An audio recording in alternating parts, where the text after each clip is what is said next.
Creative and advertising മേഖലയിൽ artificial intelligence വരുത്തുന്ന മാറ്റങ്ങൾ, അതായത് അതിൻ്റെ മെറിറ്റും ഡിമെറിറ്റും ഒന്ന് എക്സ്പ്ലെയിൻ ചെയ്തു തരുമോ?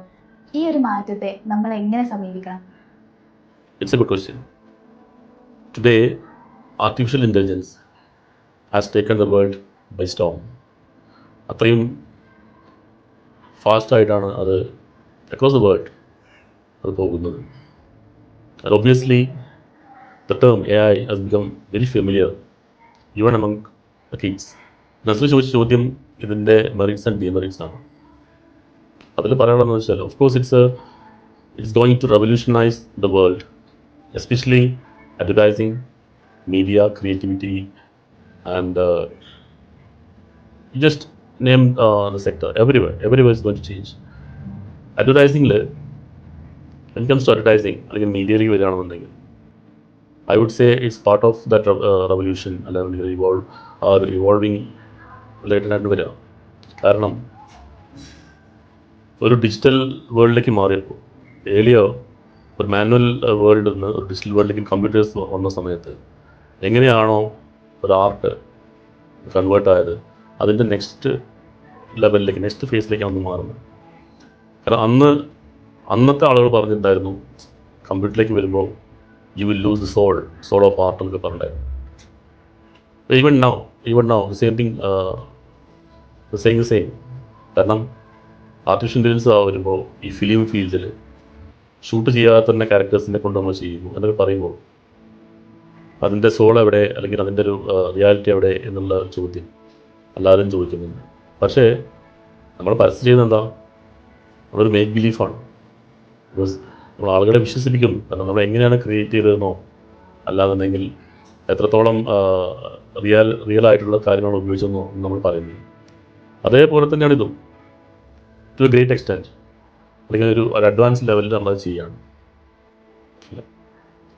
പക്ഷെ അങ്ങനെ ചെയ്യുമ്പോൾ if not taken that as sensibly or wisely, then this AI might become detrimental and it might become mediocre as well. അതെല്ലാ കാലത്തും സംഭവിച്ചിട്ടുള്ള കാര്യം തന്നെയാണ്. അപ്പോൾ അതുകൊണ്ട് ഇത് ഒരു നമ്മൾ എത്രത്തോളം ഒത്തൻറ്റിക്കായിട്ട്, അല്ലെങ്കിൽ എത്രത്തോളം യുണീക്കായിട്ട്, അല്ലെങ്കിൽ എത്രത്തോളം സിൻസിയറായിട്ട് ഇതിനെ അപ്രോച്ച് ചെയ്യുന്നുള്ളതിനെ ആശ്രയിച്ചിരിക്കും കാര്യങ്ങൾ. ഇപ്പോൾ James Cameron, he took 12 years to direct Avatar. ഈ 12 years എന്ന് പറയുകയാണെന്നുണ്ടെങ്കിൽ he could have done it easily, because he's got a subject, he's got a storyboard, but as a perfectionist അദ്ദേഹം അത്രയും വെയിറ്റ് ചെയ്ത് അതിന് വേണ്ടിയിട്ട് സോഫ്റ്റ്വെയർസും ടെക്നോളജിയും പുള്ളി പ്രൊഡ്യൂസ് ചെയ്തിട്ടുണ്ട്. And 12 years is the long period, life time. അത്രയും ഡെഡിക്കേഷനോട് കൂടിയിട്ട് അത്രയും പെർഫെക്റ്റ് ആയിട്ട് കാര്യങ്ങൾ ചെയ്യുന്ന ആളുകൾക്ക് ഈ പറയുന്ന ടൂൾസ്, AI ടൂൾസ് എല്ലാം ഒരു അഡ്വാൻറ്റേജാണ്. അതുതന്നെയാണ് ഇതിൽ കൊടുക്കാവുന്ന ഒരു മെസ്സേജ്.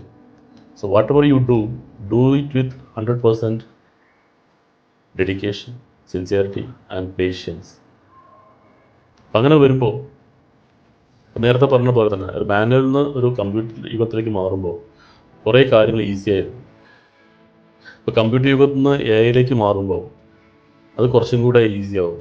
മാത്രമല്ല ടൈം കൺസ്യൂമിങ് വളരെ കുറയും. ഇപ്പോൾ ഇപ്പോൾ നേരത്തെ ഫിലിംസ് എല്ലാം സ്പെഷ്യൽ എഫക്ട്സ് ഷൂട്ട് ചെയ്യുന്നു, അത് ആ ഒരു ഡിസൈർഡ് ആയിട്ടുള്ള ഒരു വിഷ്വൽ നമ്മൾ എടുക്കുന്നു, അത് ഒരു മോഷൻ ഗ്രാഫിക്സും അല്ലെങ്കിൽ VFX ഒക്കെ വെച്ചിട്ട് നമ്മളതിനെ മോൾഡ് ചെയ്തിട്ട് കൊണ്ടുവന്ന് എടുക്കുന്ന സമയം, അതൊക്കെ വളരെ ചുരുങ്ങി പിന്നെ AI പെട്ടെന്ന് മാറുമ്പോൾ നമ്മൾ എന്താണോ ആഗ്രഹിക്കുന്നത് അതിലേക്ക് എത്തിക്കാനുള്ള ഓരോരോ മൈന്യൂട്ടായിട്ടുള്ള വളരെ മെറ്റിക്കുലസ് ആയിട്ടുള്ള കാര്യങ്ങൾ നമുക്ക് മനസ്സിൽ കൊണ്ടുവന്ന് അതിനെ പ്രോംപ്റ്റ് ചെയ്തിട്ട് അതിൻ്റെ ഒരു ടോട്ടാലിറ്റി നമ്മൾ ആദ്യം വിഷ്വലൈസ് ചെയ്തിട്ട് ചെയ്യുമ്പോൾ ഇറ്റ്സ് ഗുഡ്.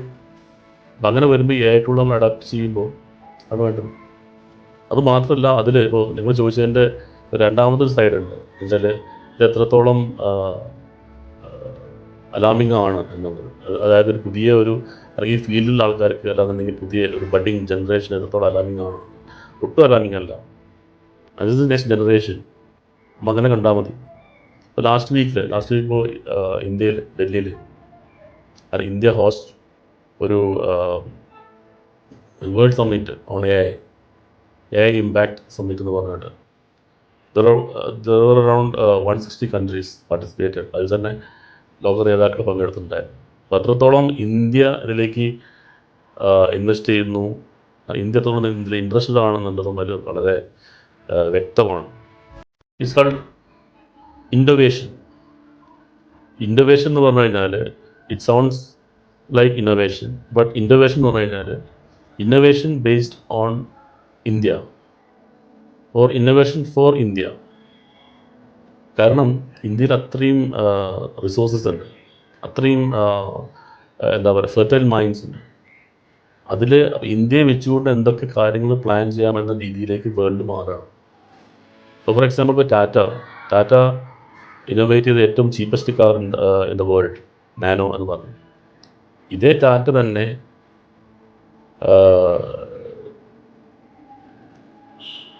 ലാൻഡ് റോവറും അതുപോലെ വെറുതെ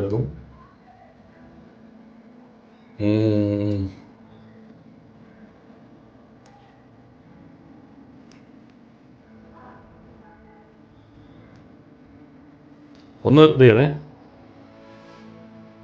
ഒന്ന് സ്റ്റോപ്പ് ചെയ്യണേ. ടാറ്റ വേറെ ലാൻഡ് റോവറും ഇതേ ടാറ്റ തന്നെയാണ് ജാഗ്വറും ലാൻഡ് റോവറും ഓൺ ചെയ്തിട്ടുണ്ട്. അപ്പോൾ that is the power of India.